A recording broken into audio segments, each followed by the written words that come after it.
এই যে আমাদের বাড়ির ষষ্ঠীর সকাল, জামাই বাবা জীবন খেতে বসে পড়েছেন লুচি, আলুর দম আর আম।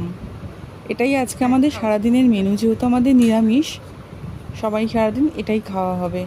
আর রাতের জন্য কড়াইশুঁটির কচুরি আর এই আলুর দমটাই থাকবে, সাথে একটু আম মিষ্টি যাই থাক, এইটুকুনি। আমরা যেহেতু বাড়ির থেকে অনেকটা দূরে থাকি, সেহেতু আমাদের বাড়িতে তো যেতে পারিনি।